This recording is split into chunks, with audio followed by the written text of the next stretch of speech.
Alright, YouTube, Ghost Stoner here. I was looking up on YouTube today, and I was looking, and I found a couple of videos that made me nauseous. But, I'm not going to call those people out. But, if you don't know how to set up your machine, then, don't even try. If you're not going to use clean equipment, then, throw it away. It doesn't even matter if you're tattooing on yourself. Be safe. Don't be a retard. Gangrene is real. Staph is real. HIV is real. And Hep C is definitely real. And you don't want to give it to yourself because you're an idiot.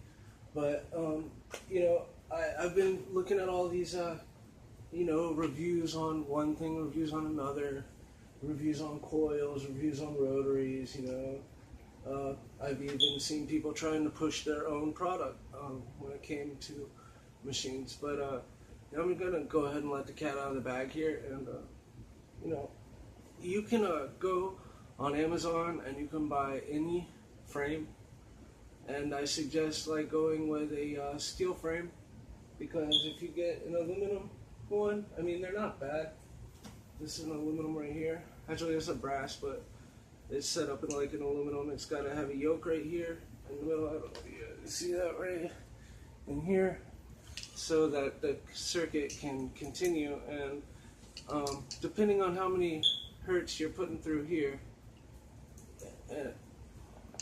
depending on your throw right there, you kind of want like size of a dime right there, and turn it up until it's decent. But I'm gonna let the cat out of the bag here and tell you guys that you can buy any frame, all right, and go on to a tattoo supply website and buy like aftermarket high performance coils. And whenever you get it home, they have books out there that tell you the science underneath these machines and what makes them work. You really need to know how to tear a machine apart and put it back together completely, because in some machines, if you don't put it together right, it'll still run, believe it or not. Some machines.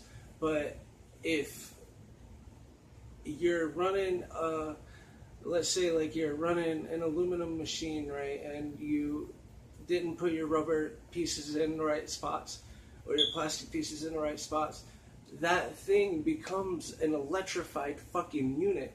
So it will get you and shock you, or better yet, shock your customer. And it's no good. So you really need to learn how to tear these apart, put them back together. Kind of like a car with, if you get a flat tire, you need to learn how to change it. It's just one of those things if you want to be a tattooer, I guess you could say, or an artist or whatever, or a scratcher, whatever.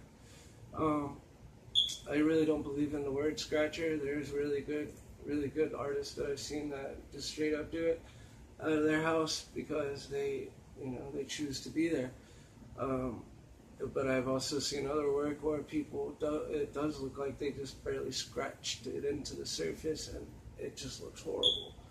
But all of my machines, besides this one, and I got this from Grasshopper Tattoo Supply in Tampa. People are really nice, so if you're in the Bay Area, stop by there. They're really cool. They're cool people. But most of my machines, I used to run machines like I had like 4 good ones, and then one went out, and then I had 3 good ones, and then I wound up making it to where I switched the parts around until I had one good one that I ran with. And it was actually this same frame. It kind of looks like the Boogeyman of A Nightmare Before Christmas. But I ran for it with a good 2 years. It was my workhorse machine. And it got stolen.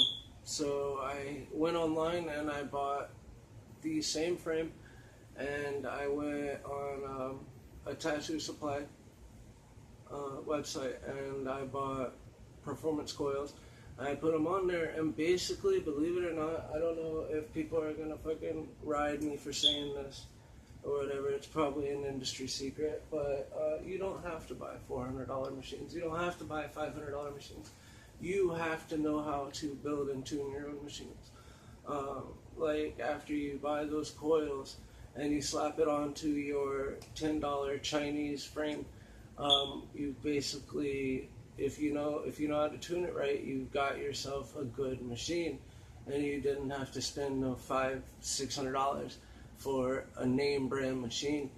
Because I mean, if you're not buying it from a machine builder, like if that thing's not handed the whole way through, then there's no real reason to spend that kind of money on a machine if it's gonna basically be built just like all the rest. Just somebody slapped a name on it and wants to tax a couple $100 on it, and it's not fair. It's not realistic. So I wanted to put that out there. I'm loyal to the coil pretty much at this point. I just got back into it. I did drop out for a while because it just got frustrating.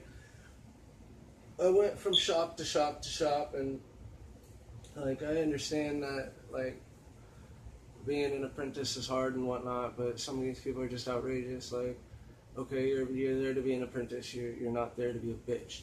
Like, okay, mop the floor and clean the bathroom or whatever, and make sure that everything's sterile and there's no red zones and shit like that. And when there is red zones, to make sure that everything that's in the cool zone stays in the cool zone, and everything that's in the red zone. You know, you don't want to cross contaminate. But I'm probably speaking Chinese to people that don't know what you're talking about or whatever. But it's just ridiculous on what they expect of you. I mean, some people are just immoral and they act like college frat boys, and it's not cool. Or if they see right out the gate that you're doing good work and they don't want to take you on because they feel that you'll be competition after a while, isn't fair either, and that's how these people run game. Or if you ask them anything about their machine, they just won't tell you. And I've seen a lot of people talking up rotaries, and rotaries are fine, they're quiet and they're vibration free, but the way that they hit, there's no give, there's no bog. So if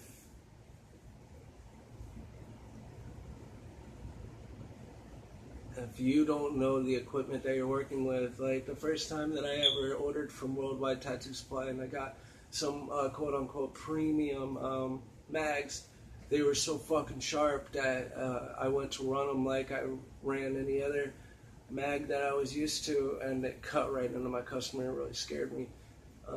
So like, you got to be careful with rotaries, and they're good, you know, they're quick, they get the job done, but they get the job done too well sometimes. And like, I don't understand why there's so many videos out there going, oh yeah, rotaries are awesome, when there's some rookie that just got a tattoo kit in the mail and he's like, oh, I'm gonna run rotary on my homeboy's wrist, and you know, bad shit could happen. Like, I don't understand why everybody's all over rotary stick when coil is really,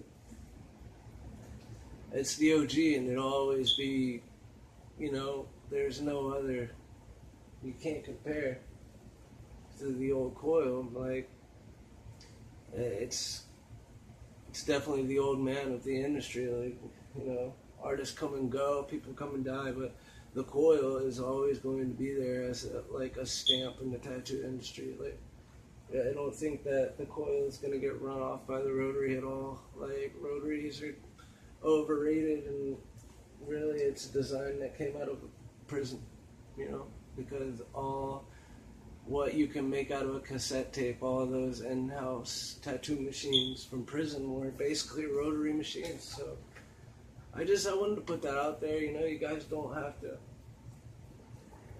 spend that much money on machines when you're fresh coming out the gate, because for one, you're if you don't get ripped off and you do have a really good machine that's strong, you don't know what you're working with.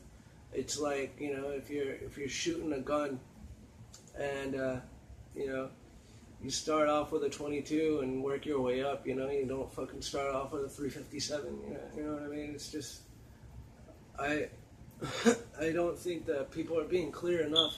I don't think tattoo artists really, you know, they're beating around the bush and they tell you guys some things, but it really seems like some of them are trying to mislead you guys on purpose so that you can't get the best work possible done, and that you make mistakes that will frustrate the hell out of you and make you want to quit, because really these people in the tattoo industry, they don't want competition.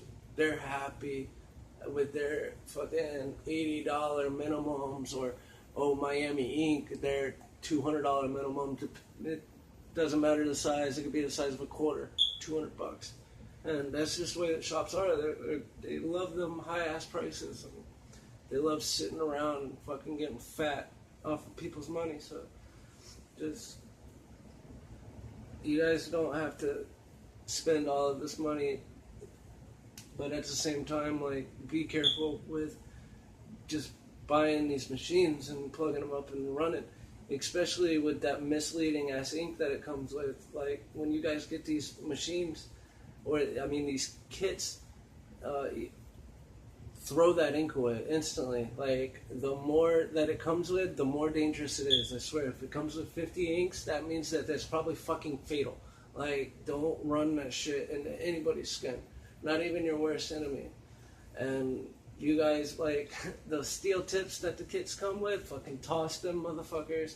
Like, actually, majority of the shit that those fucking kits come with, toss it.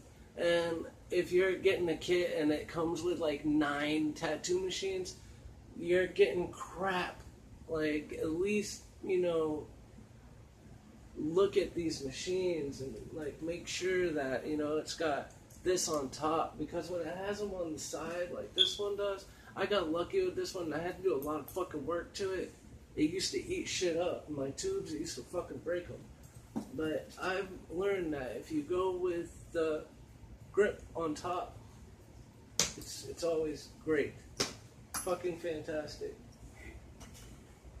But I just wanted to get that out there for you guys, and like, be safe, wear gloves, don't be tattooing each other what we would say raw dog. Don't be doing that. Staph is real. HIV and AIDS is real. Hepatitis A through goddamn Z is real. But most of all, alright, if you dodge all of them, MRSA is a motherfucker, alright? And believe it or not, you can get gangrene from a dirty tattoo needle. So you guys just, you know, you need to be careful. Oh, one more thing too. When it comes to disposing of y'all's needles, alright, this shit does go to a landfill, alright? So at least, you know, give the people at the landfill a fighting chance and take like a juice bottle, or Gatorade bottles are really good, the big ones, and just drop your tube and needle in there, put the cap on, and then throw it away. Don't just throw the shit into a bag, you know. It's not really fair for the people that have to, you know, handles people's trash on a daily basis, you know. And just look out for the guy that you really don't ever think about, you know, because